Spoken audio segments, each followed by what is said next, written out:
Her words sliced through the air, sharp and deliberate, like a knife crafted for precision. Could you move over by the bathroom wall so your presence doesn't ruin my birthday photos? My wife's sister delivered the barb with a light chuckle, as if cruelty could be softened by a veneer of jest. The others in the room tittered, pretending not to notice the sting it left behind. My wife's eyes darted away, her silence more piercing than any defense she could have mustered. I managed a tight smile, picked up the gift box I'd placed on the table earlier, and slipped out the door without a sound. They likely thought it was just another forgettable offering. Later, when they uncovered what was inside, their phones erupted with calls I had no intention of answering. By then, my quiet was my only reply. I had once held that family close, as if they were my own kin.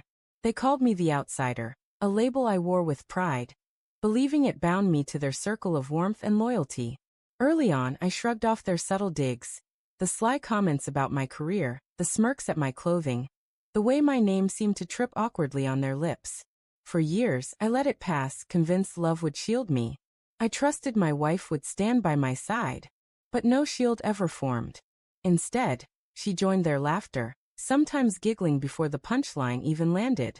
I told myself it was trivial, that marriage required flexibility, compromise. It took far too long to recognize the truth. Betrayal masked by smiles. The shift came gradually, like a shadow creeping across a floor. My wife grew distant, her phone a constant presence at odd hours. At first, I wasn't suspicious. I trusted her more than my own gut. But trust breaks with a subtle sound. A door clicking shut, messages deleted before I could see them. One evening, I forgot my wallet and returned home quietly. Her laughter, vibrant and unguarded, drifted from the kitchen. She wasn't alone. The voice beside hers belonged to her sister's husband. I didn't storm in or demand explanations. I stood frozen, listening, and in that moment, years of their mockery crystallized into clarity. Those weren't harmless jests. They were calculated cuts, meant to diminish me while my wife found comfort elsewhere. When I entered the kitchen, she flinched, her hand flying to her lips. He stiffened. I played ignorant, kissed her forehead softly, grabbed my wallet, and left. That night, sleep eluded me, but understanding didn't. If they saw me as the outsider, I'd show them what an outsider could do. Revenge isn't a burst of rage. It's patience honed to a fine edge. I began with evidence, gathered with care and precision.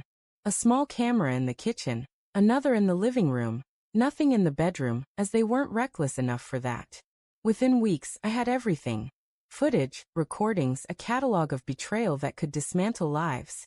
Then I studied their weaknesses. My wife's sister thrived on her flawless reputation.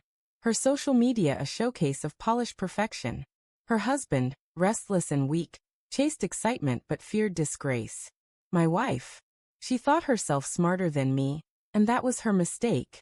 She underestimated the weight of my silence. I designed the gift with precision. A plain box, neatly wrapped, placed among the other presents on the birthday table. Inside, a sleek black USB drive, no note, no clue, just a lure for their curiosity. I knew they'd take the bait. Curiosity cuts like a blade of its own. When her sister mocked me that evening, I smiled, knowing the trap was set. I wished her a happy birthday, picked up my box and walked out. She probably thought she'd won, shaming me into leaving. As they toasted with champagne, she opened the gift, plugged the drive into her laptop, expecting sentimental photos or a touching video. Instead, she found a meticulously crafted montage. Every stolen kiss, every shared chuckle, every whispered confidence between her and her sister's husband, complete with dates and timestamps, woven into a devastating story. The room must have gone still as the video played. Faces paled, glasses hung suspended in midair. I wasn't there to see the chaos unfold, but I could imagine it. The gasps, the furtive glances, the collapse of their perfect veneer. By the time my phone buzzed with the first call, I was already driving, letting it ring. The second call followed, then the 10th, then dozens by morning, each more desperate than the last. I never picked up. Secrets can be buried in families like theirs, but a scandal like this spreads like flames. Her sister's pristine life crumbled in hours. Her husband disappeared within days, unable to face the ruin. My wife tried to play the victim, claiming she was caught off guard, betrayed herself. But the footage told a different tale. The timestamps matched her late-night, work calls. Her laughter wasn't just an echo of her sister's. It was her own, captured on screen, whispering, smiling, complicit. Her betrayal wasn't a single act. It was a habit. The next day, I filed for divorce. My lawyer presented the evidence in court before the family could bury it. She didn't fight it. How could she, with the truth exposed?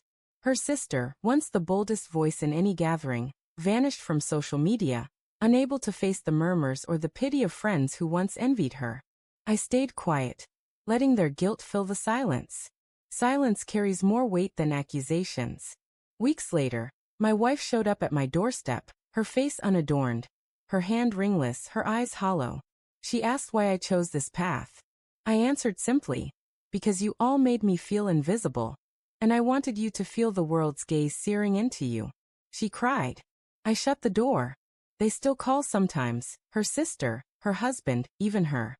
I let the phone ring. That box was my final statement. Humiliation doesn't fade. It lingers, a lasting wound on the soul. They marked me with their words, their laughter, their betrayal. I gave them a mirror to see their true selves. Now, when I pass families laughing together, their happiness untouched, I hear her sister's voice again. Could you move by the bathroom wall so your presence doesn't ruin my photos? No, I won't. Not anymore. Their faces are the ones that tarnish every moment they try to hold on to now. And I wouldn't change a thing.